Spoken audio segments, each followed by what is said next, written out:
الحمد لله القائل في القرآن الكريم شهر رمضان الذي أنزل فيه القرآن هدى للناس وبينات من الهدى والفرقان. قال رسول الله صلى الله عليه وسلم إذا جاء رمضان فتحت أبواب الجنة وغلقت أبواب النار وصفدت الشياطين. Louange à Allah, maître de l'univers, le miséricordieux par essence et par excellence, Allah le seul digne d'être adoré. Nous témoignons du fond de nos cœurs qu'il est l'unique. On ne peut rien lui associer, on ne doit rien lui associer. Et nous déplorons sa paix, sa miséricorde et sa bénédiction infinie sur le messager d'Allah, Muhammad sallallahu alayhi wa sallam. Sur sa noble famille, sur ses fidèles compagnons, sur tous ceux qui les ont suivis et qui les suivront jusqu'au jour de la rétribution. Frères et sœurs en Dieu, les œuvres qui nous sont recommandées dans le mois de Ramadan, parmi ces œuvres, il y a la lecture du Saint-Coran.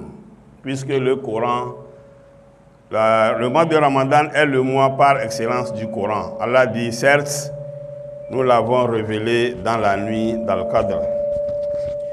Nous l'avons révélé dans la nuit du destin, la nuit d'Al-Qadr. Et dans un autre verset, Allah dit, Inna anzalnahu fi laylatin mubaraka. Nous l'avons certes révélé dans la nuit bénie.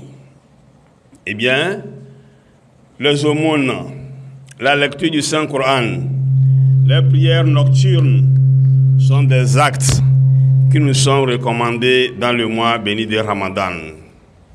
Ceci étant, selon le messager Muhammad sallallahu alayhi wa sallam, le mois de Ramadan est subdivisé en 3 parties. La première décade, les 10 premiers jours, c'est la miséricorde d'Allah subhanahu wa ta'ala. La deuxième partie, c'est le pardon d'Allah subhanahu wa ta'ala. Et la dernière partie, c'est la délivrance. Qu'Allah subhanahu wa ta'ala fasse que nous puissions bénéficier de ces 3 décades. Frères et sœurs en Dieu, nous sommes dans le moment du pardon. Le mois de la miséricorde est parti. Nous avons entamé depuis hier la deuxième partie du mois béni de Ramadan. Et donc, Allah subhanahu wa ta'ala est pardonneur. Qu'en est-il de nous? Allah subhanahu wa ta'ala, dans le Saint-Coran, dans plusieurs versets, nous a parlé de son pardon. Et le messager d'Allah, Muhammad sallallahu alayhi wa sallam, de renchérir, cherchez pardon auprès d'Allah subhanahu wa ta'ala, car journalièrement, je cherche pardon auprès de lui 70 fois. Dans d'autres hadiths, il a parlé de 100 fois. Eh bien, chers frères et sœurs en islam, nous sommes dans ces moments, dans le moment de la recherche du pardon. Nous devons donc à chaque jour, astaghfirullah, astaghfirullah, au moins 100 fois. Ça ne prend pas assez de temps. Ou 110 fois, ça dépend. C'est très important. Allah subhanahu wa ta'ala, sauf celui qui meurt avec l'idolâtrie. Il dit, Inna Allah la yaghfiru an yushraka bihi wa yaghfiru ma duna dhalika liman yasha. Qui ne pardonne pas aux associateurs, aux idolâtres qui sont morts avec l'idolâtrie, certainement. Mais à part cela, tous les autres péchés, si lui, Allah subhanahu wa ta'ala, il les désire, il peut nous pardonner. Qu'Allah subhanahu wa ta'ala nous pardonne. Le repentir a des conditions. Allah subhanahu wa ta'ala, il est pardonné. D'ailleurs, il a dit dans le Saint-Coran, dans la discussion, Law ataytuka bi qurabil ardi khataya, thumma laqaitani, la tushrik bi shay'an la ataytuka bi qurabiha maghfira. Que si tu venais à moi avec la terre et le ciel plein de péchés, tu n'as rien associé, et que tu as demandé pardon à Allah subhanahu wa ta'ala, je te pardonnerai comme la façon dont tu m'as offensé. Ceci étant, frères et sœurs en islam, à cause du pardon que la plupart de nos, à cause des péchés et la plupart de nos invocations ne sont pas acceptées, nous avons eu une occasion en or à ne pas rater. Allah subhanahu wa ta'ala va nous pardonner, mais qu'en est-il de nous, entre nous? C'est ça le plus important, et c'est le sermon d'aujourd'hui. Les musulmans qui ne s'adressent pas à la parole. Les musulmans, suite à une querelle, à une dispute, rompent les liens de parenté, les liens entre eux. Des fois, les liens familiaux. Nous sommes dans le moment du pardon. Nous voulons qu'Allah nous pardonne, alors qu'un tout nous ne nous pardonnons pas. Pourquoi? Deux musulmans qui ne s'adressent pas à la parole après, à cause de quelque chose. 3 jours après, leur œuvre ne monte même pas jusqu'à leur tête pour dire que c'est monté auprès d'Allah subhanahu wa ta'ala. On doit se pardonner également. Pour qu'Allah subhanahu wa ta'ala nous pardonne.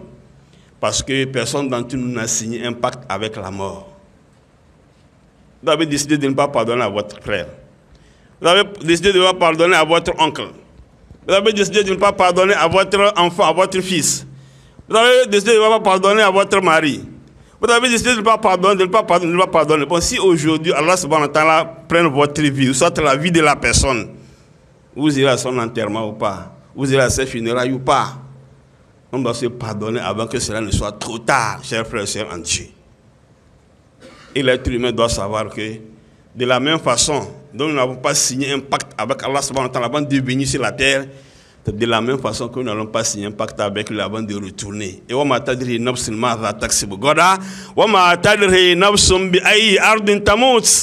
aucune âme ne saura ce qui se passera demain. Aucune âme non plus ne saura sur quelle terre elle mourra. Quand, comment et où. Allah subhanahu wa ta'ala a la seule connaissance de cela.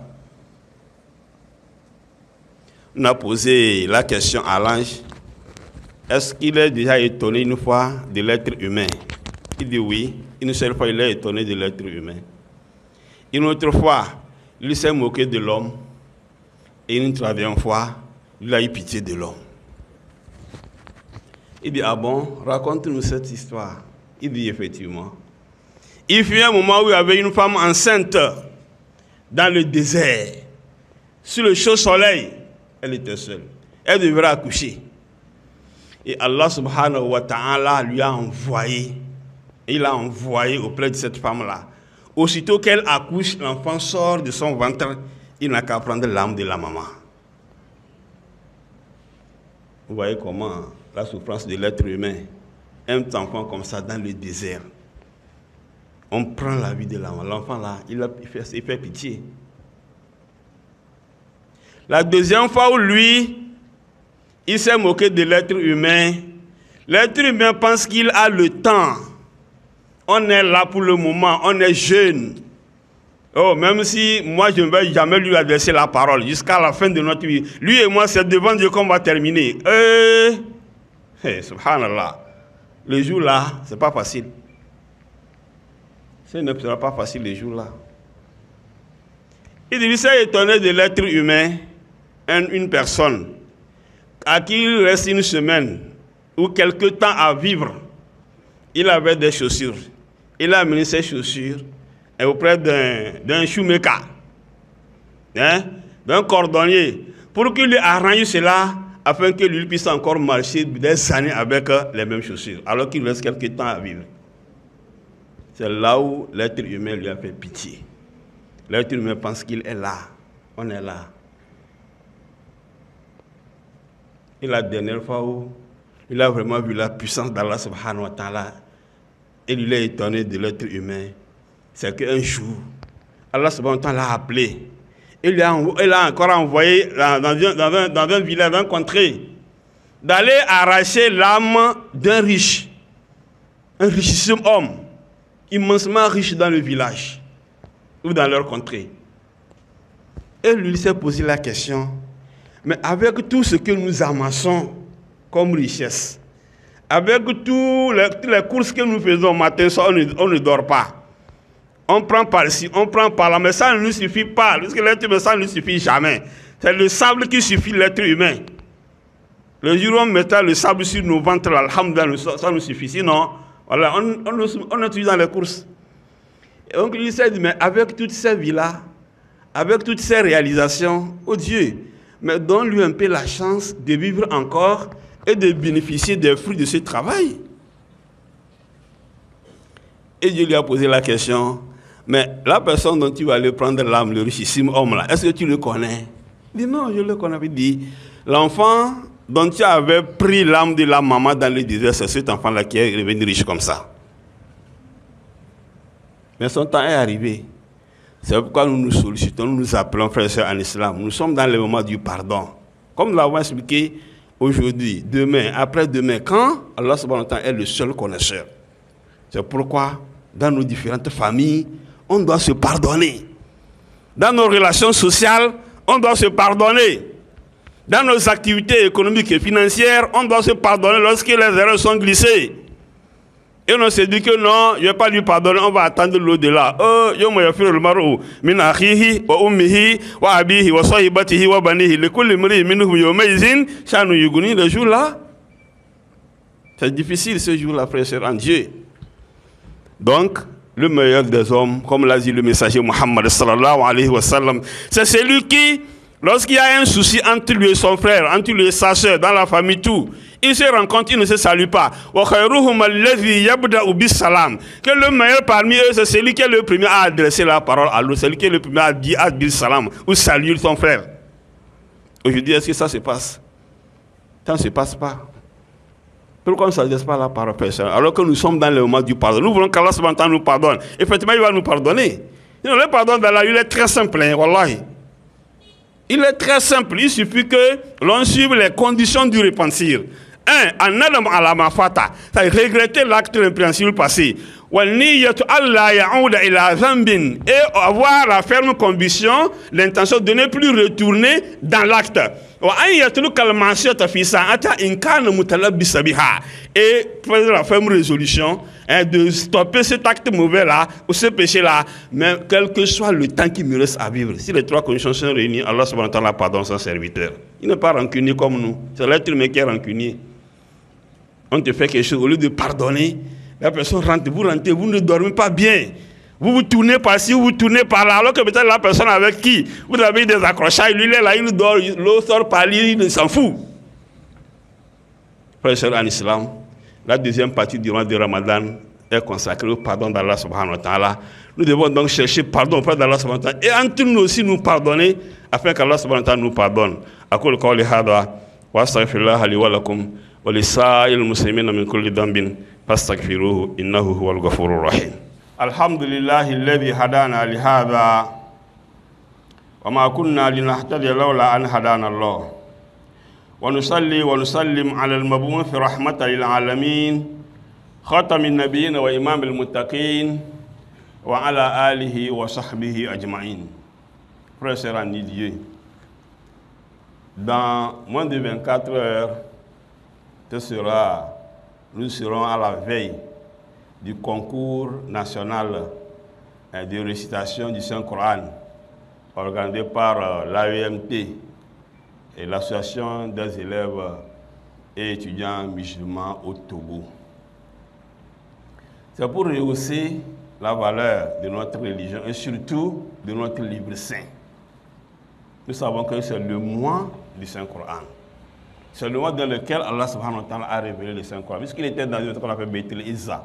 De là au 7e ciel, pour que progressivement, durant 23 bonnes années, on puisse le révéler au messager Muhammad sallallahu alayhi wa sallam par l'intermédiaire de l'ange Gabriel, c'était dans la nuit d'Al-Qadr, la nuit de la prédestination. Et nous avons eu la chance de rencontrer ce mois. Qu'est-ce qu'il faut faire? Actuellement, il y a certains parmi nous, alhamdulillah, la première décade, ils ont déjà fini la lecture du Saint-Coran, de Surat al-Baqarah ou Surat al-Fatiha jusqu'à Surat al-Nas. Et ils arrivent à lire ça 3 fois dans le mois de Ramadan, c'est-à-dire les 10 premiers jours. Donc, ils finissent. La deuxième décade, ils le font également. Et d'autres, la dernière décade, ils le font. D'autres, par contre, ils font ça 2 fois, comme l'a fait le messager Muhammad sallallahu alayhi wa sallam. Il était venu lui enseigner le Coran, ou le Coran avec lui 2 fois dans le mois béni. Ils font ça 2 fois. La première quinzaine, ils vont faire, et la dernière partie également. Ils arrivent à lire, alhamdulillah. Si vous ne connaissez pas la lecture du Saint-Coran, ou soit vous n'avez pas encore appris comment le lire, il faut l'écouter. Actuellement, nous avons la chance avec les réseaux sociaux. Allah facilite tout pour nous. C'était facile. Sur YouTube, n'importe quel lecteur que vous voulez, il suffit de taper n'importe quelle sourate, alhamdulillah, ça va apparaître. Et vous allez écouter. Vous avez les mêmes missions que le lecteur, frère cher en Dieu. Dans nos radios, dans nos déplacements, nous devons savoir que le Coran, c'est son moment. c'est le moment de la fête du Coran dans lequel nous sommes. Et l'association des élèves étudiants musulmans au Togo organise cela depuis plusieurs années, 3e en année ça. Et qu'est-ce qu'il faut faire? Il faut soutenir cette initiative. Il faut la soutenir, c'est très important. Eh bien, parmi les soutiens phares du concours de récitation du Saint-Coran, nous avons perdu un être cher qui s'en est allé, laissant derrière lui une veuve et 4 enfants. C'est un frère avec qui nous on a cheminé à l'AMT Tchaoudjo. C'est un frère très dynamique, disponible à tout moment, surtout en ce qui concerne l'AMT, surtout le concours du Coran, il ne s'amuse pas. C'est un frère très amical, très aimable. C'est un frère qui a eu à plusieurs fois présidé la section nord. Vous savez que le concours, c'est des étapes que nous traversons. Les sections, après les sections, les CJ, les lycées. Après cela, nous avons la phase préfectorale. Donc les sections, les CJ, les lycées vont se rencontrer pour le niveau des préfectures pour le faire. Après, nous avons la phase régionale. Après la phase, nous avons la phase interrégionale. Donc le pôle nord et le pôle sud. Et ils vont dégager 12 et nous nous rencontrons à la finale. C'est ce qui s'est fait. Donc c'est des éliminations. Il a plusieurs fois été le président de la pôle nord de ce concours de récitation du Saint-Coran. Et à quelques jours du début du Ramadan, à 2 jours, je crois bien le 9 mars, Allah le rappelait à lui. J'ai nommé le feu, le frère et chef canton de Kéméni, Langwede Abdelkarim. C'est un frère qui a lutté pour l'islam au Togo. De façon générale, Langwede Abdelkarim ne lésine pas sur les moyens en ce qui concerne la défense de l'islam. Bien sûr, le chef canton, il est parti. Quelque chose qui se passera, nous, on gardera de lui un homme sincère, un homme dévoué pour la cause de l'islam. S'il était là, le concours là, on ne s'amuse pas. Mais aujourd'hui, Dieu l'a rappelé à lui. Nous allons avoir une pensée affective à notre frère. Et nous allons aussi avoir une pensée à tous ceux-là qui, de par leur force, de par leurs moyens, ils ont lutté pour la structure, la unité. Ils ont lutté pour cette mosquée qui aujourd'hui ne sort plus de ce monde. Je ne peux pas tous citer leur nom. Le parrain, non. Le parrain Bawa. L'ancien président du Kodjasmos, comme tu dis, de la mosquée, Sambiani. Les lieux d'ablution, nous le devons à cela. C'est lui qui avait commencé le projet. Et accidentellement comme ça, Titan est venu ramasser avec sa moto, lui aussi il est parti. Ils sont pleins comme ça, donc nous ne pouvons pas appeler le nom. Les noms plutôt. Frère en islam, Allah dit, ouais, aujourd'hui, dans le mois de Ramadan, le concours du Saint-Coran est arrivé, on appelle leur nom dans des biens, dans les mosquées. Donc chacun doit œuvrer comme cela.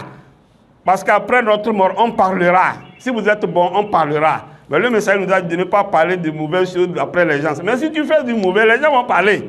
Ça c'est clair. On ne peut pas empêcher la bouche des gens de parler. Ça parle, ce n'est pas eux qui parlent, ça va parler. Frères et sœurs en Dieu, nous aussi, nous allons contribuer pour ce concours. Et à la fin, les jeunes vont circuler. Ce que chacun a, deux personnes a prévu pour ce concours, il n'a qu'à donner. On ne sait jamais. Et ça, c'est un commerce qui n'a pas de perte. Il y a 3 activités principales. Qu'Allah subhanahu wa ta'ala nous a monté dans notre Fatir, le Coran, que lorsqu'un musulman accomplit ces actes, il fait un commerce qui n'a pas de perte. Et quand il voulait commencer par citer, il a commencé par la lecture du Coran. Inna alladhina yatluna kitab Allah wa aqamus salah wa anfaqu mimma razaqnahum sirran wa alaniya yarjuna tijaratan lan tabur.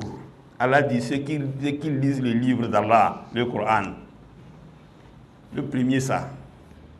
Wa aqamus salah. Le deuxième acte, il célèbre la prière, ça alhamdulillah.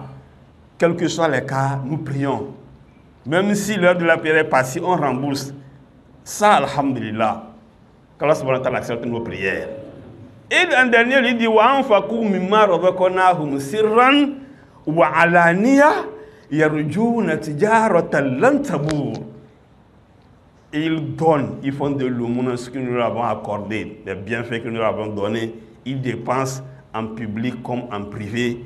Ils espèrent faire un commerce qui n'a pas de perte. Sinon, dans toutes les situations, il peut y avoir de pertes, sauf ici. Qu'Allah subhanahu wa ta'ala nous facilite notre vie. Qu'Allah subhanahu wa ta'ala fasse de nous des musulmans sincères. Qu'Allah accepte nos œuvres. Qu'Allah accepte nos activités. Qu'Allah subhanahu wa ta'ala accepte notre jeûne. Le jour de notre mort, car nous pénétrons soumis à sa volonté. Qu'Allah nous donne une longue vie. Qu'Allah donne une longue vie. Et que nous demeurons dans de bonnes activités. Qu'Allah fasse qu'après nous également, qu'on puisse parler bien de nous. Et que nous puissions bénéficier de cela dans le temps et le jour de la rétribution. Dans nos invocations, n'allons pas oublier nos frères palestiniens qui jusqu'à aujourd'hui sont dans des situations très difficiles. Encore le jeûne et les bombardements qui suivent à tout moment. Allah subhanahu wa ta'ala est au contrôle. Le jour d'Allah subhanahu wa ta'ala, quand ça viendra, il n'y aura pas d'issue. وعد الله الذين آمنوا وعملوا الصالحات لا يستخلفنهم في الأرض كما استخلف الذين من قبلكم ولا يمكنن لهم دينهم الذي ارتضى لهم ولا يبدلنهم من بعد خوفهم أمنا. Les versets sont déjà clairs. Qu'Allah subhanahu wa ta'ala facilite pour nous. برحمتك يا أرحم الراحمين يا رب العالمين. Nous avons un frère, n'est pas musulman, mais il a souhaité bénéficier, n'est-ce pas, des fruits de nos invocations. Il veut faire un voyage. Dès qu'il est né à Sokolé, il y a grandi, il a fait ses premières études là-bas. Il lui connaît la valeur de l'islam. Et Inch'Allah, peut-être un jour ou l'autre, il va arriver à nous. On ne sait jamais.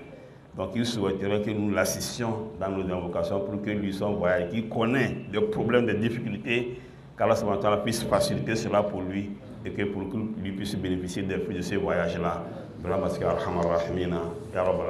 la fin de la prière, nous allons espérer avoir plus de bénédictions parce qu'il y a une sœur qui désire se convertir à l'islam. Alhamdulillah pour cela. Parce que vous avez eu la chance de participer à la conversion à l'islam de quelqu'un, c'est une grande chance de votre vie. Le prophète dit que cela est mieux pour vous, mais ne dunya wa ma fiha, que ce qu'il y a dans le ciel et sur la terre, sauf Allah subhanahu wa ta'ala.